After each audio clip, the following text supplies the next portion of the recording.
আল্লামা Mirza Abbas, criminal Mirza Abbas, মাদক সম্রাট বোরকা আব্বাস। ঘুম থেকে উঠে মানুষ নামাজ কালাম পড়ে আল্লাহর নাম নেয়। একজন আছেন, উনি প্রথমে আমার নাম। মির্জা আব্বাস, মির্জা আব্বাস, মির্জা আব্বাস, মির্জা আব্বাস, মির্জা আব্বাস, মির্জা আব্বাস, মির্জা আব্বাস, মির্জা আব্বাস, আব্বাস সাহেব, আল্লামা মির্জা আব্বাস, আব্বাস উদ্দিন হয়ে গেছে মির্জা আব্বাস। চান্দাবাদ, চান্দা, মির্জা আব্বাস, চান্দাবাদ। আমি কিন্তু ফেরেশতা, আমি আগে বলি এই ঢাকা শহরে কোনো ব্যক্তি বলতে পারবে না কোন স্বার্থের জন্য মির্জা আব্বাসকে এক কাপ চা খাইতে খাওয়া যাবে। পাকিস্তানের একজন গ্যাংস্টার আছে দাউদ ইব্রাহিম, তো ঢাকা হাটে এই ধরনের দাউদ ইব্রাহিম চলে এসেছে। এই কার কথা বলতেছ? তোর নামটা পরিষ্কার বলো তো, কার কথা বলতেছ? চুপ থাকা। ওই বেটা, কার কথা বলতেছিস তুই? আব্বাস উদ্দিন ওরফে মির্জা আব্বাস।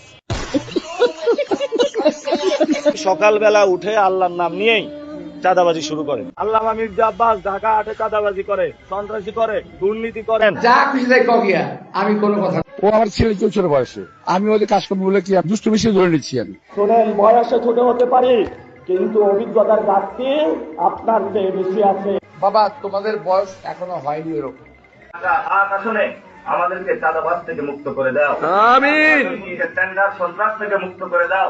আমার বাসায় আপনারা এসে চা খাই যান, চা খান, নাস্তা খান, বিরিয়ানি খান, সব খাবো। জীবনে নিরাপত্তার হুমকিতে আছি। ও যে আগে বলে তুই কই আসিস, ঘরে আয়, তোর দেখে ছাড়বো, এখন বলে বিরিয়ানি খাওয়াবে, এটা বলে ডাকতে চায়। তো ইনশাল্লাহ জয়ী হয়ে বিরিয়ানি নিয়ে যাবো। এটা এগুলো হলো প্রচ্ছন্ন হুমকি দিচ্ছে, ইনডিরেক্ট হুমকি দিচ্ছে। আর এখন নির্বাচন করছি, তারাও যার যার জায়গায় ভালো, কিন্তু কথাবার্তা বেশি মাল বলতেছে আর কি। বেশি বলে ফেলছি, তো আমি ওনাকে নিয়ে আর বলতে চাই না। উনি ওনার মতন কাজ করুক, তবে আমি চাঁদাবাজদের বিরুদ্ধে সোচ্চার থাকবো। তাহলে কি আপনি কোনো চাঁদাবাজকে ভোট দিবেন? সন্ত্রাসীকে দিবেন, দুর্নীতিবাজকে দিবেন? এই যে ঢাকা হাটে একটা চাঁদাবাজ, সন্ত্রাসী, দুর্নীতিকে হলো নমিনেশন দিলে, কাজটা ঠিক হয়েছে? ওই সাংবাদিক খালি উল্টো পাল্টা কথা কয়, মানে পায়ে পাড়া দিয়ে ঝগড়া করতে চায়। বিশ্রাম নেন। যা খুশি তাই কগিয়া, আমি কোনো কথা। বাংলাদেশের সবচেয়ে বড় আলেম আল্লামা মির্জা আব্বাস।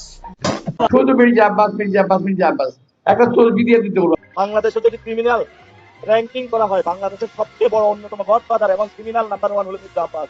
ছেলেটা আমাকে একটু মানে এমন জায়গায় আঘাত করছে যাতে আমি রিয়েক্ট। আব্বাস ভাইয়ের আজকে বিবাহ বার্ষিকী, ভাইয়ের উত্তর সফলতা কামনা করি। ছাগল পাগল কত কথা বলে, সব শোনা যাবে না।